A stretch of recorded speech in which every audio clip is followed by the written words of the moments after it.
you for joining Herding Little Cows today. We're going to try something different with our channel, doing some videos of cooking that we do for a large family.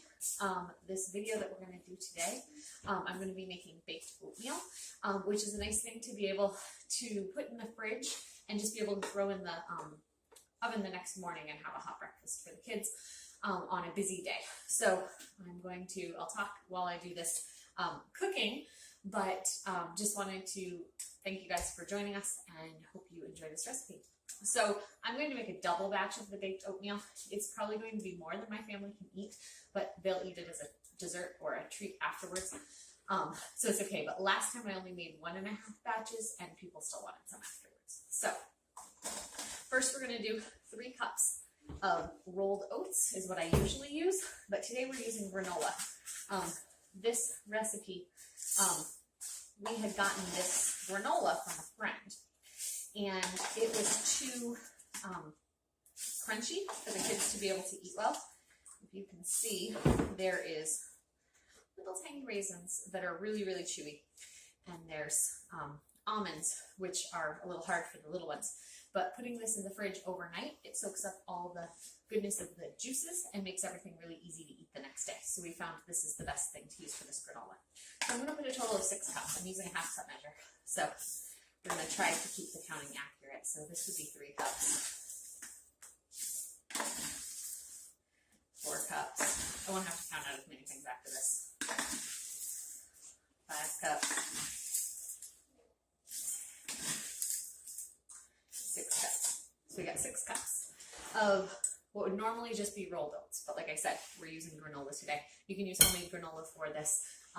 This was just granola that was given to us. So then you would normally put in, it would normally be 3 cups of rolled oats for one recipe, and it would normally be 1 cup of brown sugar or regular sugar per recipe. So it would be 2 cups total. I'm only going to do 1 because the granola is slightly sweetened. And so I'm just going to do half the sugar. So that was a total of 1 cup because that was a half cup measure. And I will put the recipe at the end of this video so you don't have to remember all the numbers. And if I say something wrong, you'll be able to see what it's supposed to be at the end of the video. Now you'll get to see my ultra cool measuring skills. I don't usually measure anything in the kitchen. So we need a total of 4 teaspoons of cinnamon. So we have 1, 2, 3, 4. Some things I will measure, as you see. I will measure the baking powder that goes in the recipe, but I don't measure a lot of the seasonings, the extra spices and stuff. I kind of just know what it looks like from how we've done it in the past. So I need a total of, because of the double recipe, I need a total of 4 teaspoons of baking powder.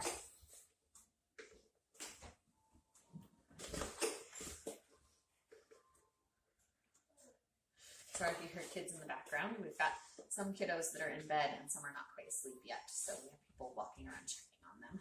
So it was a total of 4 teaspoons of baking powder. And we're going to do 2. Go get more salt. We're running out of everything in this house. I have to go to the store to buy yeast today. I never have to buy yeast. So we need a total of 2 teaspoons of salt.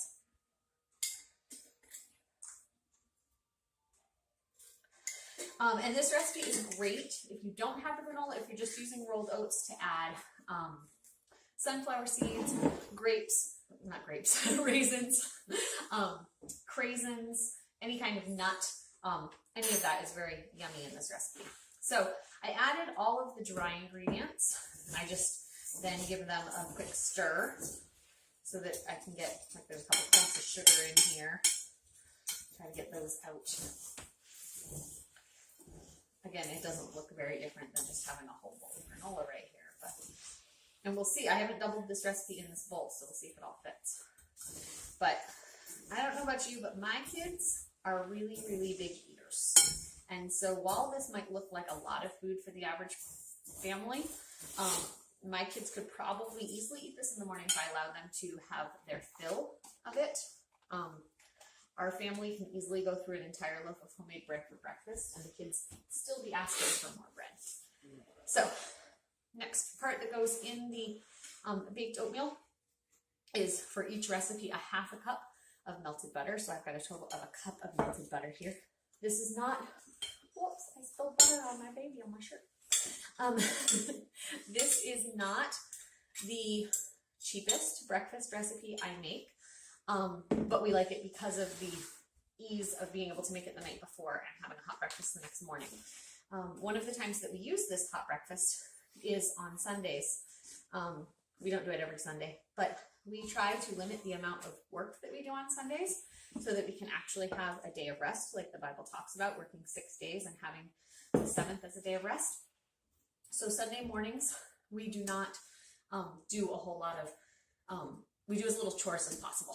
So we use paper plates and paper bowls on Sundays. We don't usually use them the rest of the week, but it's a way for us to get the rest that we need. And we try to have the meals as prepared as possible. Sometimes we'll make eggs and toast, something simple like that, but I don't do a whole drawn out big meal on Sundays. Usually I'll make a casserole that we'll just throw in the oven, for lunch, or we'll make simple peanut butter and jelly sandwiches so that we can have a break for the day. So I added 2 cups of milk while I was talking to the camera. I'm now going to add a total of 4 teaspoons of vanilla. So 1, 2, 3, 4. I like vanilla. I know somebody who said, oh, didn't you ruin a recipe like that? I have never felt like I've added too much vanilla to a recipe, so that could just be me, but so we've got most of the wet ingredients. The next thing I need is 4 eggs, and that is the last wet ingredient we add to this. I'm trying to move stuff over as I use them, but I've never done that before in a recipe, so I'm not very good at it. But we need a total of 4 eggs. So we enjoy having our Sunday as a day of rest. It's nice to get up on a Sunday morning and know what breakfast is and not be rushing to get that done along with all the other things you do on Sunday morning of getting the kids dressed and finding that lost pair of shoes that of course is missing on Sunday morning, not another day of the week, but on Sunday morning as you're trying to get out the door. Got a little shell in there. I got it. Sorry for my messiness. I am not a clean cook, but that's okay. It's my kitchen. I can do what I want. So we enjoy that time on Sunday mornings. We usually have a discussion about something we've read in Bible that week, or maybe a news story or something that's going on. We usually spend some more time at the breakfast table that morning, and then try, I'm going to rinse my hands real quick.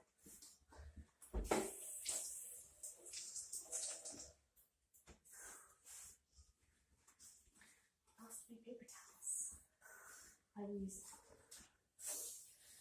So we use that time on Sunday mornings to try to have a nice, easy, relaxed breakfast, and then also be able to get people ready in a timely manner so that we're not feeling rushed to get out the door when it's time to leave. We usually leave the house sometime between 8:45, 9 o'clock, maybe a few minutes after 9. But we have in the past not taken Sunday as a day to rest. And it's very frustrating to run out of the house having just yelled at the kids, trying to get their shoes on, trying to find their coats, trying to pack the Bible bag and the diaper bag, to just be very frustrated with each other, and then try to go to church and act like we haven't had a tough week.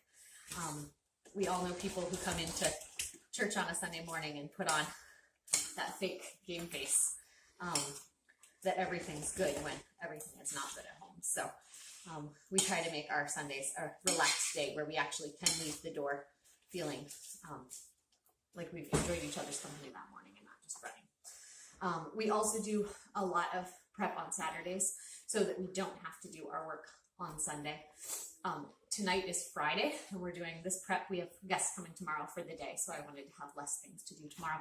But on a Saturday night, we would normally have made sure all the laundry was caught up and folded and put away so people could find their clothes the next day. As much laundry as we could get done. We'd try to make sure that the Bible bag was packed the night before, that we had the diapers we needed for the next day, that people had the, coats or shoes or whatever you know, we knew where things were if it had been a hectic day the day before. We also try to just make sure that Saturdays everybody gets to sleep at a timely manner if it's possible. Sometimes things do come up on Saturday night, but try to get them in bed at a regular time. And Sundays, we always try to get a rest time in the afternoon because our church has 2 services. We have one in the morning and then one at night. So it's nice to get a rest time so that everybody can enjoy the second service without crashing. So the last thing we do for this recipe, you can grease your pan, but I haven't found that it makes a big difference whether you grease the pan. There's a lot of butter in the recipe. So you just pour the mixture into a 9x13, or this one is an 10.5 by 14.75. That will just be a little bigger for this recipe, but the original recipe fits very nicely into a 9x13, and we will put it in the fridge for the night.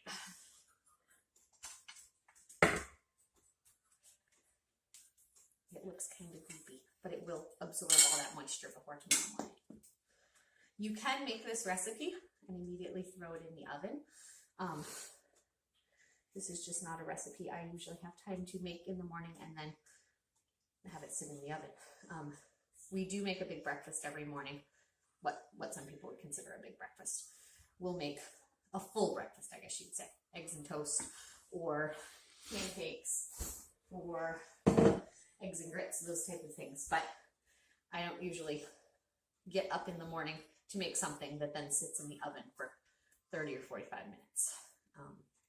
Usually once I get up, we do hands-on cooking.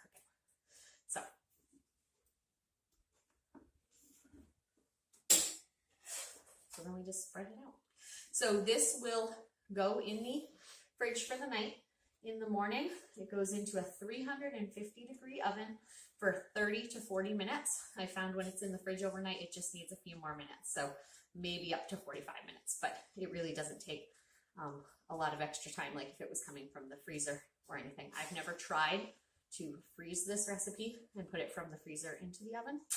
I guess you could try that, but I've never done that. So again, that's our video for baked oatmeal. I hope you enjoy this recipe, and I will link or write the recipe below so that you can find it. Thank you for joining Herding Little Calves.